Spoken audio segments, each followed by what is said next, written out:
एक पंडित जी थे, उनके घर में बहुत अच्छे बेचारे सीधे सज्जन पंडित जी थे, बड़े भक्त थे। एक बड़े अच्छे महापुरुष थे श्री भगवान दास जी महाराज व्यास जी पुजारी, वो सुनाते थे इस घटना। एक ब्राह्मण देवता थे, बड़े विद्वान थे और बड़े सरल थे, खूब भजनानंदी थे। अपने ब्राह्मण वृत्ति से उनका गुजारा चलता था। उनके घर में एक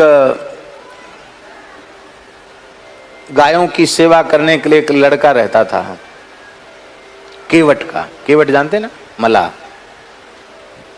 इधर बुंदेलखंड में ढीमर कहते हैं, निषाद भी कहते हैं।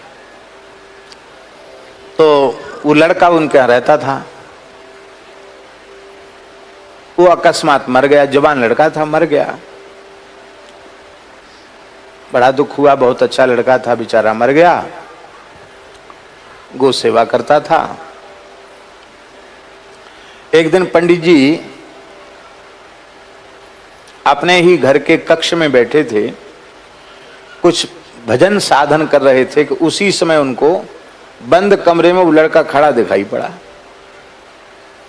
उनको बड़ा भारी आश्चर्य हुआ कि ठंड का समय है और हमने कमरे की कुंडी भीतर से लगा रखी है और ये मर गया था। 1-2 साल हो गया इस लड़के को मरे हुए। भाई जवान लड़का ज्यों का त्यों एकदम सजीव हमारे सामने खड़ा है। एक बार तो उनको थोड़ा कांटे से उखड़े शरीर में। उसने कहा, पंडित जी आप डरे नहीं, मैं आपका अमुक नाम वाला सेवक हूं। हाँ हम तुमको पहचान गए। तो तुम तो मर गए थे? बोले हाँ हम मर गए थे, हम जमदूत बन गए हैं। क्या कहा उसने? हमारी पोस्टिंग हो गई है जमदूत के रूप में। नरक में हमको नौकरी मिल गई, जॉब मिल गया, हम जमदूत बन गए हैं और हमको यही ड्यूटी है जमदूतों का। उसका समय पूरा होगा उसको पकड़ लाओ, उसका समय पूरा होगा उसको ले आओ। तो इसी गांव का अमुक नाम वाला वैश्य है, उसका समय पूरा हो गया, उसको लेने आए। अरे उसको लेने आए? वो तो आज ही 1-2 घंटा पहले अपने पोते की विवाह की लगन का शोधन करा के गया है कि हमारे पोता के विवाह का अच्छा मुहूर्त शोध दीजिए। तो हमने कुंडली मिलाई और मुहूर्त शोध करके उसको बताया है। बोले आपके मुहूर्त बताने से क्या है, उसका मुहूर्त तो जाने का आ गया। तो बोले वो तो बिल्कुल एकदम स्वस्थ है, कैसे जाएगा? तो उसने कहा जाएगा कैसे, बहाना होता है मौत का कि ये हो गया इसलिए मर गए। मौत तो बहाना खोजती है। बस उसके पेट में दर्द होगा और बस चिल्लाएगा कि हाय पेट में दर्द उठा, बस उसी में खत्म हो जाएगा। अच्छा भैया तुमने तो बड़ी विचित्र बात बताई, और कुछ बताओ? नहीं अब 1 मिनट नहीं रुक सकते, क्यों? उसका समय पूरा हो रहा है।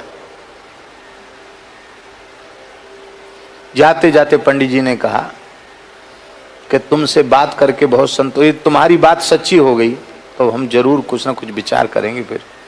पर एक बात है, तुम जैसे भी समय मिले तो हमको बीच बीच में दर्शन देते रहना। अच्छा पंडित जी जय सियाराम गया। थोड़ी ही देर, मोहल्ले की ही बात थी, थोड़ी देर में मोहल्ले में से रोने गाने की आवाज आई। क्या हुआ क्या हुआ? अरे बोले हुआ क्या, शेठ जी अच्छे भले थे, ब्यारू भी कर लिए थे, अब बस पता नहीं क्या हो गया, पेट में इतनी जोर का दर्द हुआ कि बस तड़पते तड़पते दम तोड़ दिया।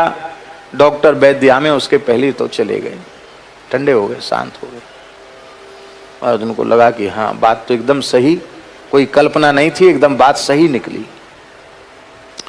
तो अब वो जमदूत जो मर गया था ना, लड़का जमदूत बन गया था, वो कभी कभी पंडित जी के पास आ जाता था। थोड़ा सा समय होता तो आ जाता, 1-2 मिनट 3 मिनट के लिए आता, अब चला जाता। तो एक दिन पंडित जी ने पूछा कि भैया एक बात तो बताओ, तुम्हारे नरक के कानून क्या? रे बोले महाराज बहुत लंबी चौड़ी कथा है, आप थोड़ी देर में उसको बताया नहीं जा सकता और हमको फुर्सत नहीं है और थोड़ी देर की बात है नहीं। अच्छा एक बात तो बताओ, तुम जमदूत कैसे बन गए? तो हंसा, बोले अच्छा आज एक बात बता देते हैं तुमको, जमदूत कौन बनता है? बोले जो पाप कर्म करके भयंकर नरकों में जाता है और नरकों में यातनाएं भोग करके फिर 84 लाख योनियों के चक्कर में पड़ता है, फिर भगवान करुणा करके उसे मनुष्य बनाते हैं, फिर पाप कर्म में लगता है, फिर नरक जाता है, फिर 84 लाख के चक्कर में पड़ता है, फिर भगवान करुणा करते फिर मनुष्य बनाते हैं, फिर पाप करता फिर नरक जाता है। ऐसी नरक के कम से कम 100 चक्कर जब लगा लेता है तो जमराज कहते हैं भैया ये नरक का बड़ा भारी भक्त है, भगवान इसको बार बार अवसर कल्याण का देते हैं पर ये घूम फिर के यहीं आ जाता है। वो तो अब तुमको अलग से ट्रेनिंग देनी नहीं पड़ेगी, क्योंकि किस नरक में कैसा कैसा दंड भुगवाया जाता है पापियों को सब तुम्हें पता है। अलग से पढ़ाई लिखाई करनी नहीं पड़ेगी, दंड तुमको देना नहीं पड़ेगा, सिखाना पड़ेगा नहीं। अब तुम ऐसा करो कि अब नरक तो तुमको काटना ही है, अब तुमको यहीं जमदूत बना देते हैं, जब तक तुमको है तब तक यहीं कुछ सेवा करो। जैसे बहुत लंबे जो कैदी होते हैं, पुराने कैदी, उनको कोई न कोई काम दे दिया जाता है जेल में कि भाई अब तुम ये काम करो, ये विभाग संभालो, वो यही व्यवस्था है। तो बोले हमारा ये 100वां जन्म था नरक जाने का, इसलिए हमको जमदूत बना दिया गया।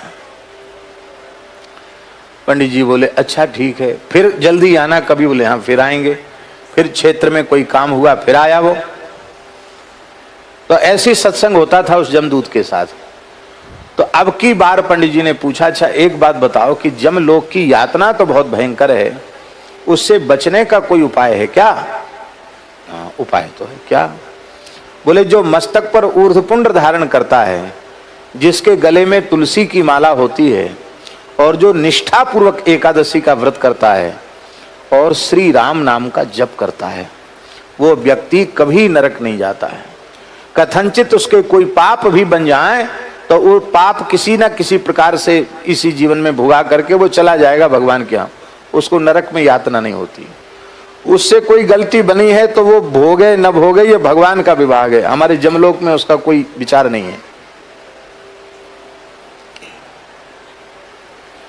पंडित जी बोले भाई बात तो तुम्हारी बहुत अच्छी है, अब हम यही प्रचार करेंगे, हम स्वयं भी तिलक कंठी धारण करेंगे, प्रचार करेंगे, ऐसे ही आते रहना। एक बार फिर आया वो जमदूत। तो पंडित जी ने कहा अच्छा भैया एक बात है, तुम कभी अपने मालिक से, जमराज से, जब वो प्रसन्न हो तो हमारे लिए पूछ लेना, हमारे लिए पूछ लेना। क्या पूछ लेना? बोले हमारे गांव के पंडित जी हैं, वो जीते जी स्वर्ग नरक देखना चाहते हैं, तो आप कृपा करके दिखा दीजिए। क्यों? क्योंकि पोथी पत्रा की बातों पर लोग विश्वास नहीं करते, और जीते जी नरक देख के आऊंगा जब मैं, तो यहाँ आकर आंखों देखा हाल सुनाऊंगा। जो विश्वास करेंगे वो करेंगे, नहीं करेंगे वो नहीं करेंगे, लेकिन इससे लोगों को लाभ बहुत हो जाएगा। जमदूत ने कहा कि काम तो बहुत कठिन है, क्योंकि बिना मरे स्वर्ग नरक नहीं दिखता, पर चलो आप कह रहे हैं तो हम करेंगे प्रयास। एक दिन की बात है कि जमराज उस जमदूत पर बड़े खुश हो गए। बोले तुम्हारा काम बहुत अच्छा है, एकदम कर्तव्य परायण हो, समय के पाबंद हो, तुम्हारे आज्ञा पालन में कहीं कोई कसर नहीं, हम खुश हैं। कुछ चाहिए तुमको तो मांग लो। हाँ महाराज जरूर चाहिए, हमारे गांव के पंडित जी हैं, वो जीते जी स्वर्ग नरक देखना चाहते हैं, सो कृपा करके आप दिखा दीजिए। जमराज बहुत जोर से हंसे। बोले किस लिए? इसलिए आंखों देखा हाल सुनाएंगे तो लोग कम से कम सावधान हो जाएंगे। यमराज हंस करके बोले कि उनको लोग पागल ही समझेंगे, यहाँ से जाने के बाद या तो वो पागल हो जाएंगे, और नहीं हो जाएंगे तो उनकी बातों को लोग पागलपन की बातें ही समझेंगे। ये भगवान की प्रचंड माया है, कष्ट भोग कर भी जीव सब कुछ त्याग कर भगवान के शरणागत नहीं हो पाता। लेकिन चलो हमने तुमसे प्रसन्न होकर कहा कि कुछ मांग लो, और तुमने मांगा तो जरूर, दुर्लभ चीज तो है पर मिलेगी। क्या? बोले आज तुमको मृतात्माओं को लाने की सेवा नहीं है, ये तुम हो और तुम्हारे 2-3 साथी और हैं, चले जाओ।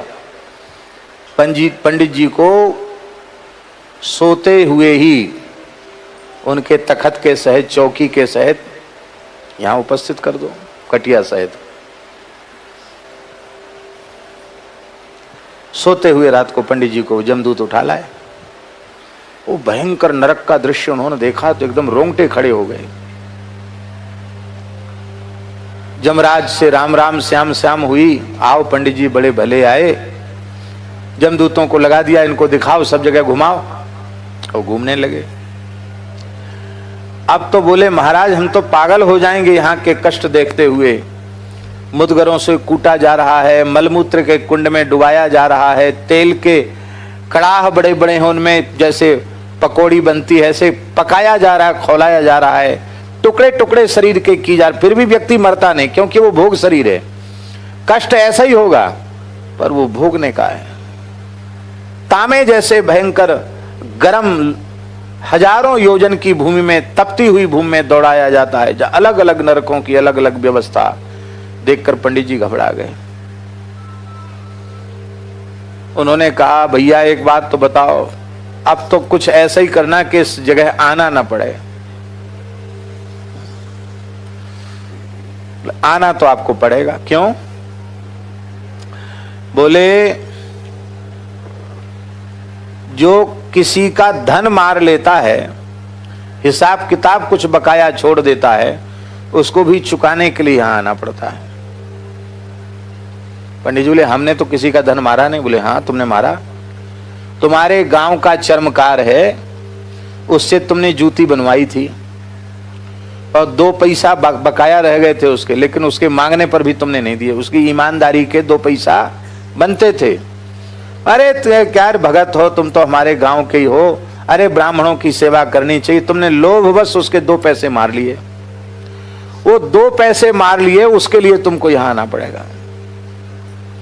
अरे बोले भैया वो यहीं रह रहा। बोले हाँ वो तो यहीं रह रहा है, नरक में ही कष्ट भोग रहा है वो, हमको उसी के पास ले चलो, हिसाब किताब यहीं चुकती हो जाए तो अच्छा है।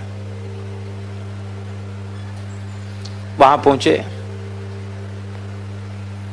उसने कहा पंडित जी यहां भारतीय मुद्राओं का लेन देन चलता नहीं है और तुम कुछ लेके भी नहीं आए और यहां चलता भी नहीं है,